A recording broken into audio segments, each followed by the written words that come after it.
Assalamualaikum warahmatullahi wabarakatuh. Selamat pagi anak-anak. Bagaimana kabarnya hari ini? Semoga kita semua selalu sehat-sehat saja. Amin. Hari ini bertemu lagi dengan Bu Heni ya. Kita akan belajar tema 5, subtema 4, pembelajaran 1. Sudah siap semua? Nah, sebelum belajar kita berdoa sama-sama ya. Berdoa dimulai. Berdoa selesai. Oke, sekarang saksikanlah video berikut ini. Perhatikan gambar berikut ini. Adik-adik tentu mengamati ya bagaimana cuaca itu ada perubahan dari cerah, berawan ya, cerah, berawan, panas, lalu hujan. Indonesia adalah negara yang berada di garis khatulistiwa bumi. Musim di negara kita hanya ada dua jenis, yaitu musim hujan dan musim kemarau. Jika cuaca cerah berlangsung terus-menerus, tanda musim kemarau sedang berlangsung. Sesekali cuaca berawan. Jika cuaca mendung dan hujan sering terjadi, itu tanda musim hujan telah tiba. Jika cuaca cerah dan hujan datang silih berganti, itu pertanda sedang memasuki peralihan atau memasuki musim pancaroba. Pancaroba itu peralihan dari musim kemarau ke musim hujan atau sebaliknya adik-adik. Nah, saat seperti ini cuaca cepat berubah mulai dari cuaca cerah, berawan, mendung, lalu hujan adik-adik. Jadi karena negara kita itu dilalui garis khatulistiwa, jadi negara kita itu hanya memiliki dua musim ya. Ada musim hujan dan musim kemarau. Ada negara lain itu yang mengalami 4 musim ya. Nanti ada musim gugur, ada musim salju atau musim dingin. Kalau kita hanya mengalami 2 musim saja adik-adik. Nah, musim hujan dan musim kemarau ini akan bergantian. Nah, ketika ada peralihan dari musim hujan ke musim kemarau atau sebaliknya, itu terjadi peralihan atau disebut juga dengan masa pancaroba. Nah, di sini adik-adik kita harus ekstra menjaga kesehatan kita karena di musim pancaroba itu sering terjadi perubahan cuaca yang sangat cepat dan tubuh kita harus beradaptasi. Otomatis kita harus menjaga stamina tubuh kita. Adik-adik, perhatikan gambar berikut ini. Beberapa hari lalu hujan selalu turun. Pagi ini cukup cerah. Matahari tampak sedikit dari balik awan. Sinarnya menembus kumpulan awan. Di jalanan tampak beberapa genangan air yang belum kering. Siti dan teman-teman berangkat ke sekolah bersama-sama. Siti dan teman-teman bercakap-cakap sepanjang jalan menuju ke sekolah. Nah, ini percakapan Siti dan teman-temannya. Cuaca akhir-akhir ini sering hujan ya. Hanya kadang-kadang cuaca terlihat cerah. Mengapa hal itu bisa terjadi ya? Sepertinya kita akan mengalami musim hujan. Sekarang kita sedang mengalami masa peralihan atau pancaroba. Mengapa disebut masa peralihan atau pancaroba? Nah, Indonesia adalah negara yang memiliki 2 musim saja. Peralihan dari musim kemarau ke musim hujan disebut dengan pancaroba. Mengapa disebut musim? Apa bedanya dengan cuaca? Pertanyaan yang bagus Dayu. Yuk kita ke perpustakaan sekolah. Di sana bukunya banyak. Kita bisa dapat jawabannya. Saya setuju. Saya juga mau ikut mencari informasi itu. Adik-adik, kita akan mencari tahu apa sih bedanya musim dan cuaca. Di sini, apakah adik-adik di sekolah adik-adik ada perpustakaan? Nah, kalau ada coba cari buku tentang cuaca, musim, dan iklim. Siti dan teman-teman tiba di sekolah. Mereka berencana mencari buku di perpustakaan saat istirahat nanti. Waktu istirahat telah tiba. Siti dan teman-teman pergi ke perpustakaan sekolah. Di sana banyak buku yang berisi informasi tentang cuaca, musim, dan iklim. Di dalam perpustakaan kita harus tenang agar tidak mengganggu pengunjung yang lain sesuai dengan peraturan dari perpustakaan adik-adik. Adik-adik, Benny menemukan sebuah buku tentang cuaca, musim, dan iklim. Nah, berikut informasi dari buku itu adik-adik. Kita baca bersama-sama ya. Iklim, cuaca, dan perubahannya. Iklim dan cuaca. Cuaca merupakan suatu gejala alam. Cuaca dapat terjadi dan berubah dalam waktu singkat. Perubahan cuaca dapat dirasakan dari menit ke menit atau dari jam ke jam. Iklim adalah lamanya keadaan cuaca di suatu daerah tertentu. Iklim biasanya diamati dalam waktu lama dari bulan ke bulan. Jadi kalau cuaca itu keadaan udara dalam waktu singkat yang bisa berubah adik-adik. Kalau iklim ya, sedangkan iklim itu lamanya keadaan cuaca di suatu daerah tertentu. Nah, iklim ini biasanya diamati dalam waktu lama dari bulan ke bulan. Itu bedanya iklim dan cuaca. Iklim menyebabkan adanya musim ya. Nah, ada contohnya musim dingin, panas, semi, gugur, hujan, dan kemarau. Iklim dipengaruhi letak suatu negara di bumi ini. Oleh karena itu, beberapa negara memiliki musim yang berbeda. Ada negara yang memiliki 4 musim. 4 musim itu ada musim semi, musim panas, musim gugur, lalu musim dingin ya. Di sini ada salju. Contohnya adalah negara Jepang yang mengalami 4 musim. Ada juga yang memiliki 2 musim, seperti musim hujan dan musim kemarau yang dialami oleh negara kita yaitu Indonesia. Hanya mengalami 2 musim saja. Indonesia terletak di garis khatulistiwa atau ekuator. Nah, iklim di Indonesia disebut iklim tropis dan memiliki 2 musim. Musim hujan terjadi pada bulan Oktober sampai Februari. Sedangkan musim kemarau itu terjadi pada bulan Maret sampai September. Jadi kalau musim hujan itu diperkirakan itu di bulan Oktober sampai Februari.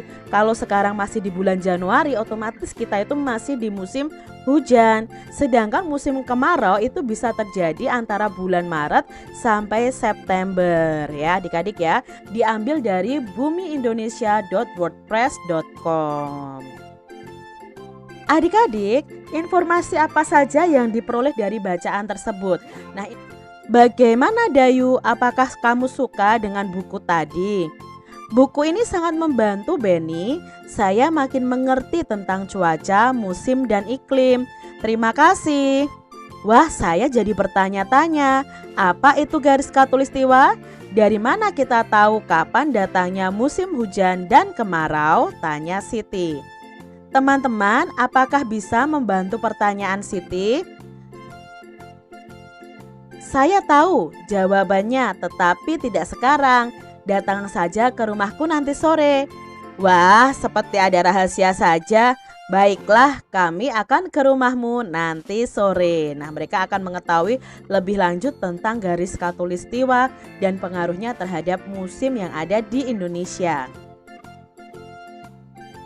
Perhatikan gambar berikut ini. Pada sore hari, Dayu dan teman-teman berangkat ke rumah Edo. Cuaca berawan mengiringi langkah mereka sepanjang perjalanan. Saat tiba di rumah Edo, mereka diminta berkumpul di ruang keluarga. Edo menjelaskan bahwa 3 hari lagi teman ayahnya akan datang. Namanya Pak Tono. Pak Tono itu bekerja di BMKG. Pak Tono akan menjawab semua pertanyaan teman-teman Edo. Ibu Edo akan membuat kenang-kenangan untuk Pak Tono. Ibu Edo akan membuat karya kreasi dari kain. Edo dan teman-teman akan membantu ibu. Beberapa jenis kain telah disiapkan oleh Edo dan ibunya untuk membuat karya dari kain yang ditempel dan dijahit adik-adik. Jadi mereka akan bersama-sama berkreasi dengan kain ya adik-adik ya. Sebelum dimulai, Edo mengambil gunting untuk memotong kain. Edo membagi-bagikan kain kepada teman-temannya. Inilah gambar karya yang akan mereka buat. Kain-kain itu akan digunting menjadi berbagai bentuk. Ada yang berbentuk persegi, segitiga, persegi panjang, dan lingkaran. Sekarang Edo menggunting kain berbentuk persegi. Ia memotongnya menjadi 4 bagian sama besar. Ini potongan kain yang pertama adik-adik. Jadi kalau 4 bagian besar ya dari potongan kain itu, kita buat pecahannya adalah 4/4. Lalu di sini potongan kain akan diberikan kepada Edo. Nah, diberikan kepada Edo masing-masing mendapatkan 1/4 bagian. Berarti kita kurangi 4/4 dikurangi 1/4 yang diberikan kepada Edo, maka sisanya adalah 3/4. Karena yang berwarna merah ini yang diberikan kepada Edo, otomatis ya sisanya 3/4. Lalu potongan kedua diberikan kepada Beni ya. Dari Edo diberikan kepada Beni ya. Kepada Beni berapa? Oh, kepada Beni ya sisanya tadi dari 3/4 dikurangi 1/4 lagi, berarti sisanya 2/4. Lalu dari 2/4 ini diberikan kepada Udin 1/4 bagian, otomatis 2/4 dikurangi 1/4 sama dengan 1/4 sisanya. Nah, ini 1/4 ini akan diberikan kepada Ibu Edo. Sekarang kita akan belajar mengurangkan pecahan berpenyebut sama. Pada pembelajaran sebelumnya kita sudah belajar penjumlahan pecahan dengan penyebut yang sama. Nah, kita belajarnya sekarang mengurangkan pecahan dengan penyebut yang sama. Edo memberi potongan kain dengan melakukan operasi pengurangan pecahan berpenyebut sama. Cara untuk mengurangkan dua pecahan yang sama penyebutnya adalah dengan mengurangkan pembilangnya saja. Mengapa demikian adik-adik? Perhatikan contoh berikut. Misalnya di sini ada 3/4 bagian, lalu dikurangi 2/4 bagian. Kalau dari gambar ini 3/4 dikurangi 2/4, maka yang sisa diarsir hanya ada 1. Maka sisanya adalah 1 dari 4 bagian yang ada. Contoh lainnya di sini 5/6. 5/6, 5 yang diarsir dari 6 bagian yang ada dikurangi 1/6. Jadi satu bagiannya itu dikurangi adik-adik, satu bagiannya dihilangkan. Nah, otomatis di sini sisa yang berwarna merah itu ada 4. 4 dari 6 bagian yang ada, berarti hasilnya adalah 4/6. Kalau penyebutnya sudah sama, kita cukup mengurangkan pembilangnya saja. Untuk mengurangkan pecahan dengan penyebut sama, kita hanya perlu mengurangkan pembilangnya, sedangkan penyebutnya masih tetap adik-adik. Jadi kita mengurangi pecahan berpenyebut sama, maka penyelesaiannya adalah sebagai berikut. Misalnya 5/6 dikurangi 4/6, berarti 5 dikurangi 4/6. 5 dikurangi 4 sama dengan 1/6. Karena penyebutnya harus sama, bukan malah penyebutnya dikurangi adik-adik. Contoh yang kedua, 9/15 dikurangi 5/15. Karena penyebutnya sama, kita cukup kurangi pembilangnya. 9 dikurangi 5. 9 dikurangi 5 sama dengan 4.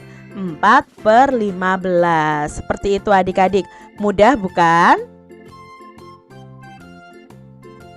Karya dengan teknik menempel dan menjahit. Edo sudah membagikan kain untuk membuat karya. Karya dengan kain ini termasuk seni rupa 3 dimensi. Ibu Edo menjelaskan bahwa seni rupa 3 dimensi ini bermacam-macam teknik membuatnya. Teknik yang digunakan oleh Ibu Edo namanya adalah teknik aplikasi. Nah, teknik ini menggunakan teknik menempel dan menjahit. Edo dan teman-teman sudah memegang potongan bagian kain masing-masing. Ibu Edo lalu mengajari cara menjahit potongan kain tersebut dengan teknik namanya veston. Nah, kita akan belajar nih adik-adik.